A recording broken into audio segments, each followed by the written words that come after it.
தையட்டி திஸ்ஸவிகாரை காணி விடுவிப்பு தொடர்பாக கடந்த 31ஆம் தேதி இந்த காணிக்குரிய பொதுமக்கள் நேரடியாக மாவட்ட செயலகத்துக்கு வருகை தந்து தங்களுடைய காணி விடுவிப்பு தொடர்பாக கலந்துரையாடியிருந்தார்கள். ஆகவே அங்கே கலந்துரையாடப்பட்ட விடயங்கள் தொடர்பாக இந்த திஸ்ஸவிகாரைக்கு பொறுப்பாக இருக்கின்ற சுவாமி அவர்களுடன் வந்து கலந்துரையாடி இந்த காணி விடுவிப்பு தொடர்பாக அந்த மக்களுடைய கோரிக்கையினை நான் அவர்களுக்கு தெரிவித்திருக்கின்றேன். அவரும் இந்த காணி விடுவிப்பு தொடர்பாக தான் முடிவெடுக்க முடியாது என்பது தொடர்பாகவும் இந்த முடிவினை தன்னுடைய அடுத்த உயர் பீடத்திற்கு தெரிவித்து அவர்கள் மூலமாக இந்த தொடர் நடவடிக்கைக்குரிய முயற்சிகளை எடுப்பதாக தெரிவித்திருக்கின்றார். යාපනයේ දිසාපතිතුමා ඇවිල්ලා කතා කිරීම බොහොම සතුට ප්‍රකාශ කරනවා. ඒ නිසා යම් ගැටලු නිරාකරණය කර ගැනීම සඳහා අවශ්‍ය කරන පසුබිම සකස් කර ගන්නට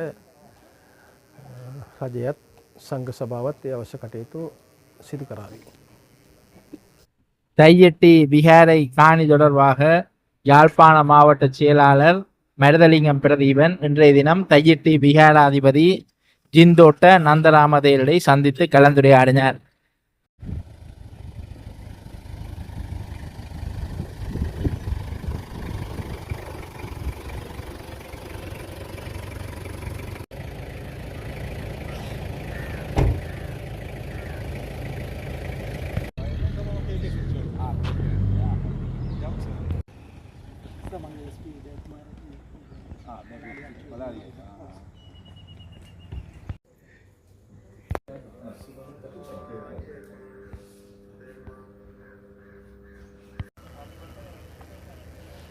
தையட்டி திஸ்ஸவிகாரை காணி விடுவிப்பு தொடர்பாக கடந்த 31ஆம் தேதி இந்த காணிக்குரிய பொதுமக்கள் நேரடியாக மாவட்ட செயலகத்துக்கு வருகை தந்து தங்களுடைய காணி விடுவிப்பு தொடர்பாக கலந்துரையாடியிருந்தார்கள்.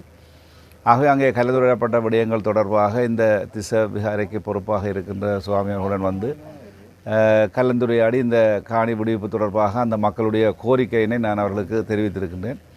அவரும் இந்த காணி விடுவிப்பு தொடர்பாக தான் முடிவெடுக்க முடியாது என்பது தொடர்பாகவும் இந்த முடிவினை தன்னுடைய அடுத்த உயர் பீடத்திற்கு தெரிவித்து அவர்கள் மூலமாக இந்த தொடர் நடவடிக்கைக்குரிய முயற்சிகளை எடுப்பதாக தெரிவித்திருக்கின்றார்.